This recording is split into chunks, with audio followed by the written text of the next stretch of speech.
the 15 words that you must know. If you know these 15 words, you can speak fluent English. And once you know them, you're able to speak them. Your English is amazing. So practice all these 15 words with me. Now I have a homework for all of you. Hello everybody, how are you all? Hope you're doing great. So welcome back to another session of learning English, improving your English and speaking skills. Well, today's lesson is going to be another awesome lesson because today I'm going to tell you about these 15 words that you must know to speak fluent English. So if you know these words, if you know them, your English will become amazing and you will be able to speak fluent English. Why? Because we need words to speak in English. Now today I have included such words which are used in a lot of spoken English. These words are not such words where you are just learning them and they are used only in written English, highly formal English. No, these words are something that is a part of your advanced English, yet they are used in everyday conversations and they are used a lot in day-to-day life. So these words will make you speak fluent English. Are you all ready for this? I'm Shivangi Gupta, your CELTA-certified English language tutor, certified by the University of Cambridge, the UK. And before beginning, please subscribe the channel so that you can get all the lessons that I post for you on this channel. Please like the video and share it with your friends too.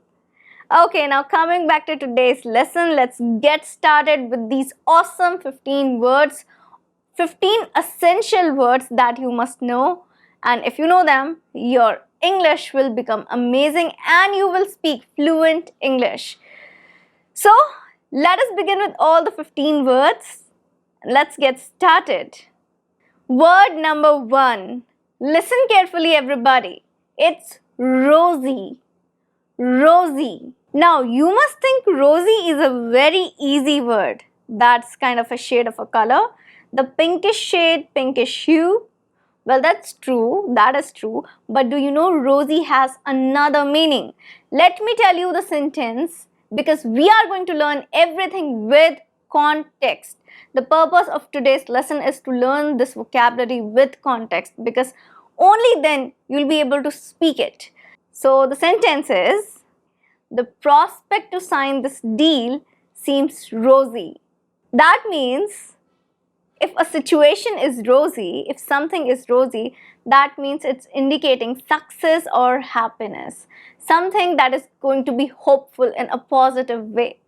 So a rosy situation means a successful situation, a situation that will bring success, happiness, full of promises, a promising situation.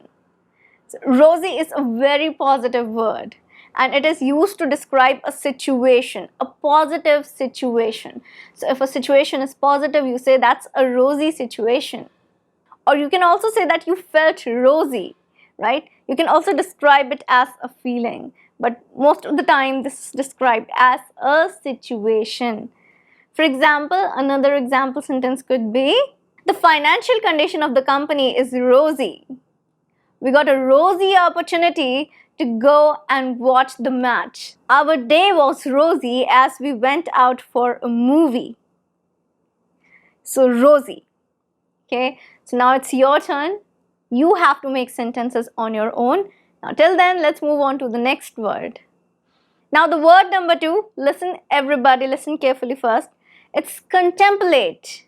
Contemplate. You can repeat now. Repeat. Contemplate. Contemplate. Now contemplate. Let's look at the sentence first. He contemplated the situation before giving any answer. He contemplated the situation before giving any answer.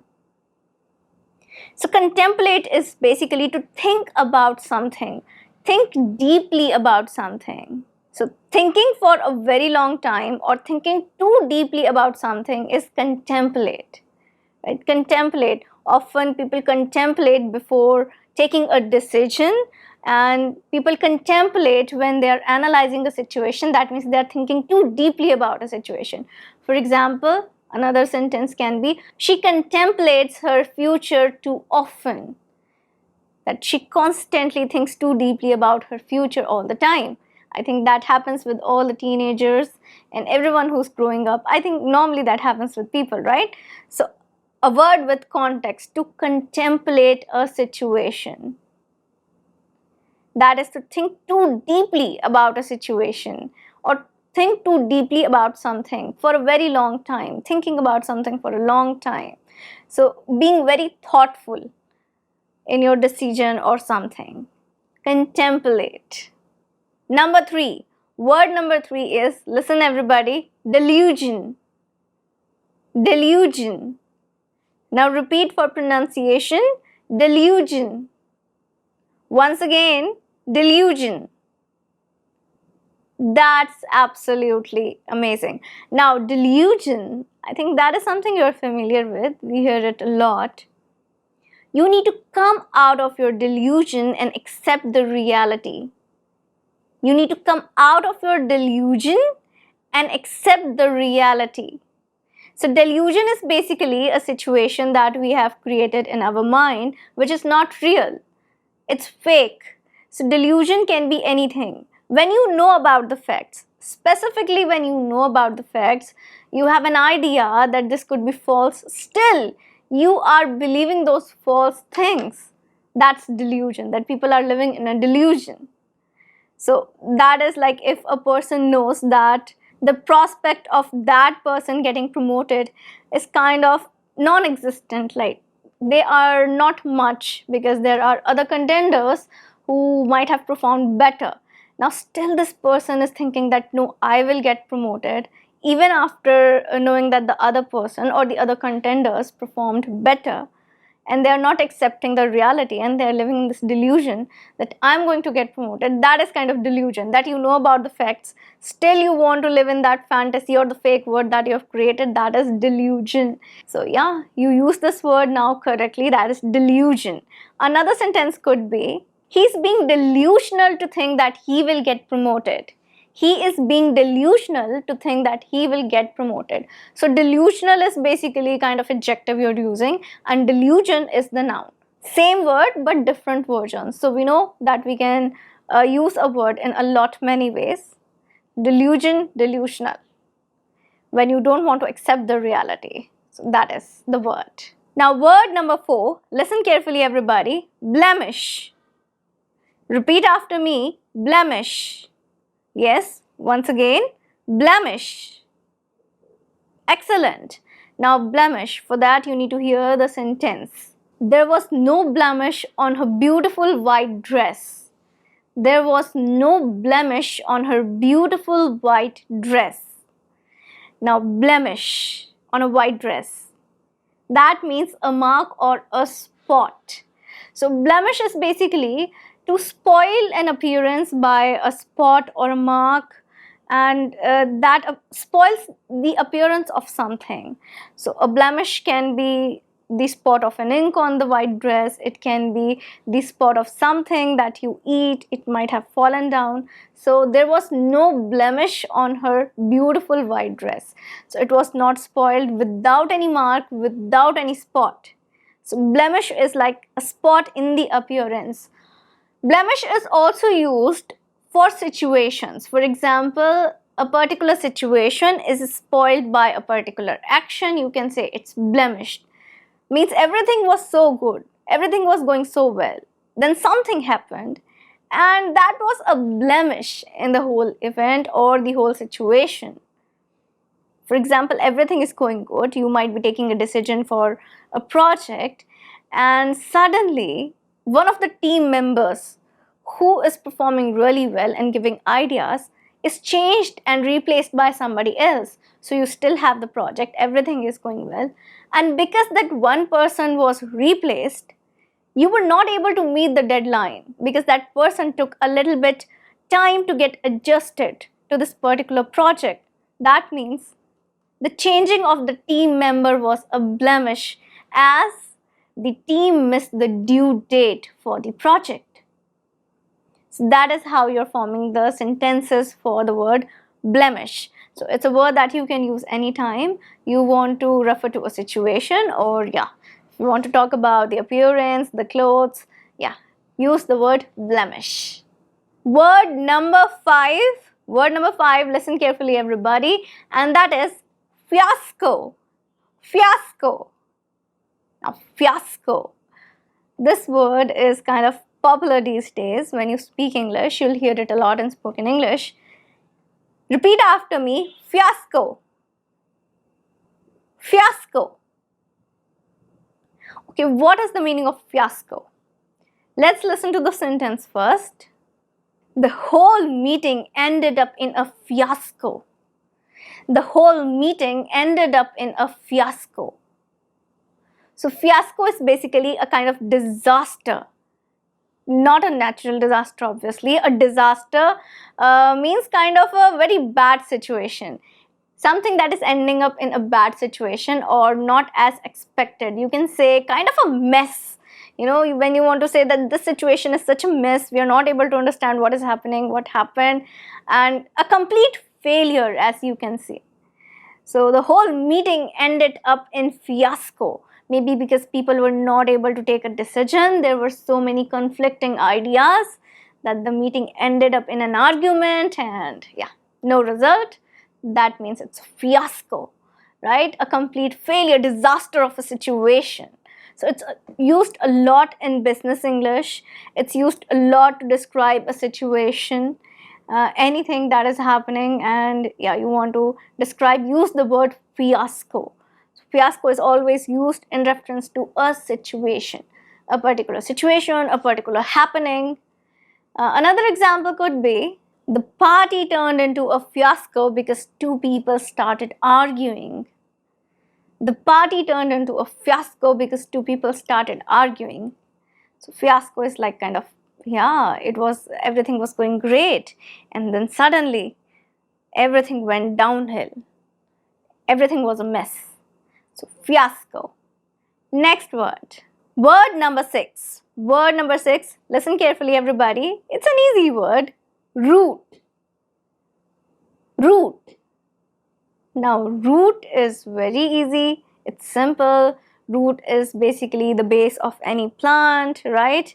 The long roots that go inside the land, the soil, and that helps a plant grow. Yeah, that is the meaning of root. But root has another meaning in conversational English. Root also means the cause of something. Specifically, the cause of any problematic situation, the cause of any problem, why something is happening. And there is also a particular phrase which is known as root cause. So root is basically when you want to find out what has actually led to a particular situation. The beginning of something, where everything began from, what was the cause, the reason, that is root. For example, we need to find the root cause of the delay immediately. Let's organize a meeting to discuss the root of this particular issue. So root of the issue, that means the cause of the issue. What is basically causing this particular issue? So root cause is a phrase that we use a lot, and root means the base or the cause of a particular issue, situation or problem. Word number 7, listen carefully everybody. Word number 7 is exaggerate. Exaggerate. Now repeat after me. Exaggerate. Exaggerate. Remember, there is a double G in the spelling, but we do not say G, right? Exaggerate. Exaggerate. Excellent. Now what is exaggerate?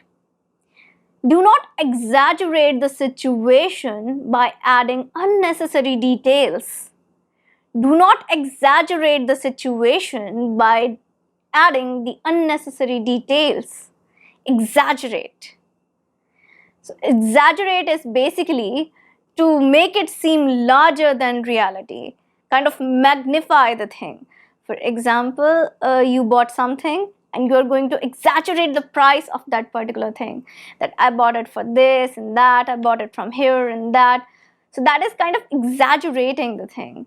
You get to attend an event and you tell details about it that were not true, and you're exaggerating. That means you're adding something which is more than what the event was. That means you're exaggerating. You're making it seem larger than the reality, in reality what it was. For example, a very basic example could be that you stayed in a 3-star hotel on your vacation and you made it sound like a 5-star hotel, or you're telling everybody that you stayed in a 5-star hotel. Is like exaggerating the thing, kind of exaggerating the things. So the basic example could be that. So exaggerate is to just add on details and make things so magnificent. In reality, they are not that magnificent, or you make them larger than reality. Another example could be, stop exaggerating about the party that you attended. Or, stop exaggerating the details of this project. Exaggerate. The next word. Word number 8. Word number 8 is, listen carefully everybody, euphoria. Euphoria. Repeat after me, euphoria. Once again, euphoria. Now, euphoria. The team felt a sense of euphoria after winning the match. Yes, euphoria is basically to feel extremely happy about something. When you are extremely happy, it's a sense of happiness, a sense of achievement, excitement for something, a particular situation. And it arises due to a particular situation, and that is kind of short-lived. For example, the students were euphoric to know their results. My friend was caught up in euphoria after getting admission into her dream college. So euphoria is basically that sense of extreme happiness that you experience because you've achieved something great. So it produces from a moment of greatness. For example, winning a match is basically a big deal. Getting admission into your dream college is a big deal. Getting a great results after exam is a big deal. So all these situations can be described as euphoric situation, where you experience extreme happiness, feeling of being elated, like feeling like you're at the top of the world, that kind of feeling. That is euphoria. Word number 9, listen to it carefully everybody. Futile. Futile. Now repeat after me. Futile. Futile. Futile. All her efforts to make the project were futile as it rained heavily the next day. So all her efforts to make a great science project were futile because it rained heavily the next day. Futile means useless. Futile means that whatever you have done, it's useless, not of any use. Kind of went in vain. Where everything was useless, not purposeful. So futile. Your efforts for this project will become futile if you do not add more members in your team. That means useless. If you don't submit this assignment on the deadline, your assignment will become futile. So assignment is going to be futile because the teacher might not accept the assignment after the due date, after the end date, and hence the assignment is futile. No use of the assignment after that. So futile, something that has become useless, or a situation that is useless. Efforts that are useless. Sentence number 10, listen carefully everybody. Inevitable. Inevitable. Repeat after me. Inevitable. Inevitable. Appointment of the new CEO was an inevitable decision. Appointment of the new CEO was an inevitable decision. Inevitable means something that you cannot avoid at any cost. That is bound to happen. Some things in life are inevitable. Some things in life are bound to happen. You have no control over them. They will happen. They are inevitable. So inevitable is something that you cannot stop from happening. It is bound to happen. And sometimes you use it for the situations where you know that this is going to happen, this might happen. For example, the appointment of new CEO was an inevitable decision because they might need a new CEO at that particular position.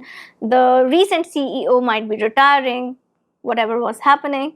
So yeah, inevitable decision, inevitable, something that you cannot stop from happening, something that is requirement, that was bound to happen. Whatever may be the situation, it was bound to happen. Working for extra hours is inevitable if we are going to take up this project. So inevitable, that is bound to happen. Means we have to work for extra hours. We know that from beginning. Inevitable, something that is bound to happen, something that you know will happen, something that you cannot stop at any cost. Word number 11, listen carefully everybody. Charisma. Charisma. Now repeat after me. Charisma. Charisma. There is a charisma in the way she talks. So there's a charisma in the way she talks. One more sentence. He has such a charismatic personality. Charismatic personality. So charisma or charismatic basically is the power. Charisma is the power to influence people, to attract people in a positive way, to influence them. So the great leaders in the world, they have charismatic personality. That's why people are influenced. That's why they are able to have that influence on the world. The great leaders, for example, people in power, they have charismatic personality. They have a charisma. When someone talks and you want to listen to them because they have charisma. In their personality, their voice, it's charismatic. Their voice can be charismatic. So charisma is basically the power to influence people in a very positive manner and to attract people in a very positive manner. For example, if I want to say a charismatic personality, like I told you about the leaders, the great leaders in the world, all the leaders in the world, and all of the people who establish big businesses, like we know around the world, people have done that, the founders and all that, they have that personality, they have something in them. That's why they were able to create such a big thing. So charisma, charismatic personality. Word number 12, listen carefully everybody. Lure. Lure. Now repeat after me. Lure. Lure. Lure. Now lure. She was lured into accepting the job due to a high salary package. Lured. Basically, lure is to attract somebody to do something by offering something to that person.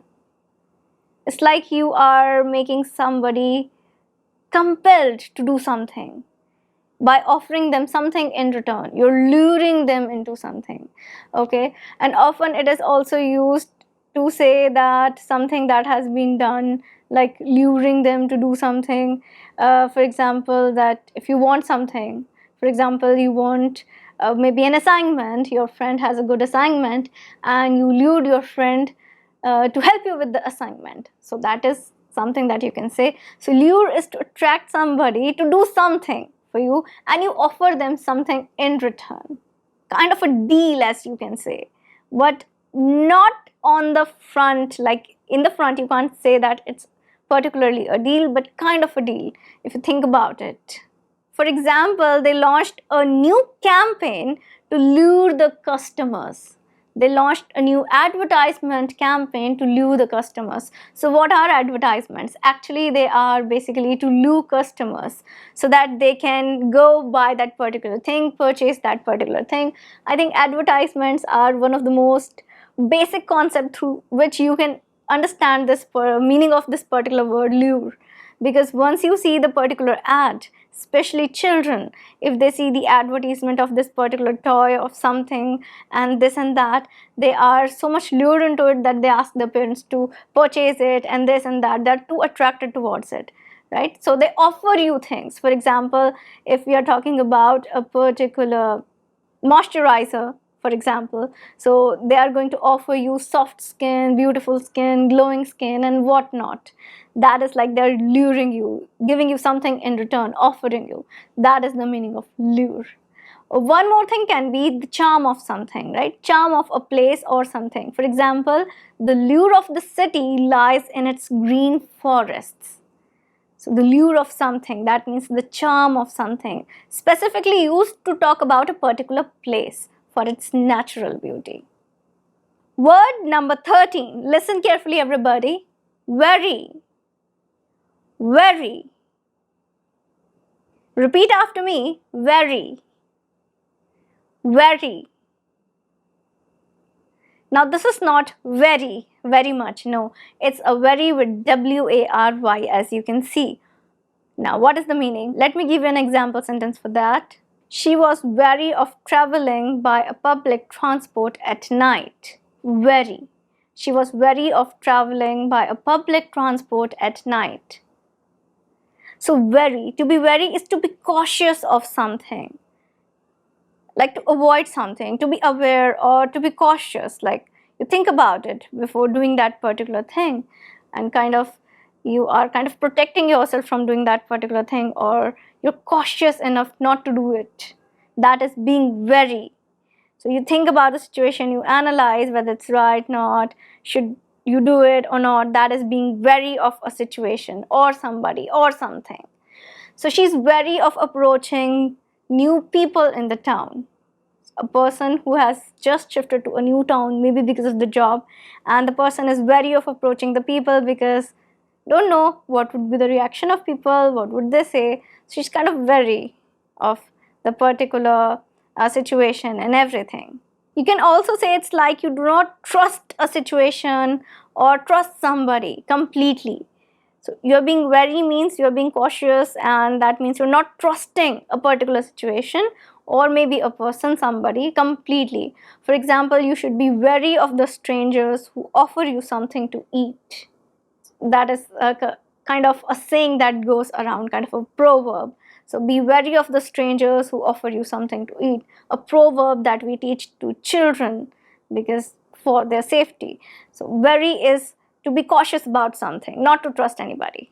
Word number 14, and it is, listen everybody, vibrant. Vibrant. Repeat after me, vibrant. Vibrant. The painting was full of vibrant colors.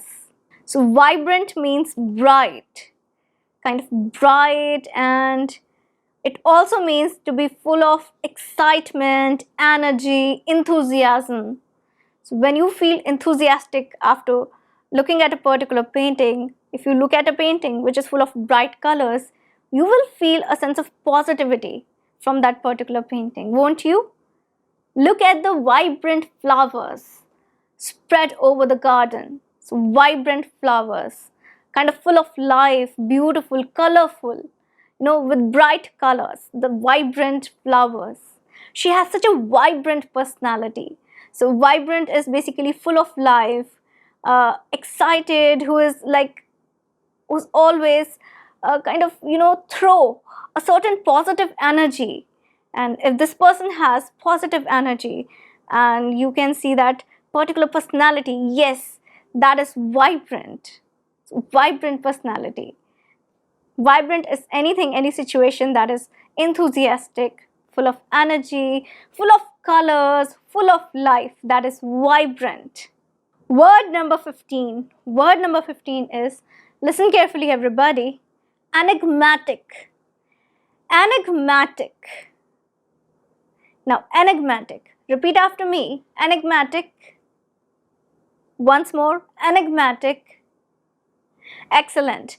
Now enigmatic. Listen to the sentence. We participated in a treasure hunt which was an enigmatic experience for us. He has an enigmatic personality. She's kind of an enigma to everybody. So enigmatic is something that is mysterious. Something that has that aura of mystery to it. That the person, for example, introverts who have great personalities are considered enigmatic or enigma because They keep to themselves, yet they have great personality. So people often think about them that, okay, this person has great personality, yet they don't mingle much, they don't talk much. So they are kind of enigma to the word, enigmatic personality, something that is kind of mysterious. So if you have read that particular novel, Jane Eyre, and if you know that the character of Edward Rochester is shown to be the enigmatic personality, one of the enigmatic personality, was kind of mystery to everybody. That is how I can say, yeah, enigmatic personality.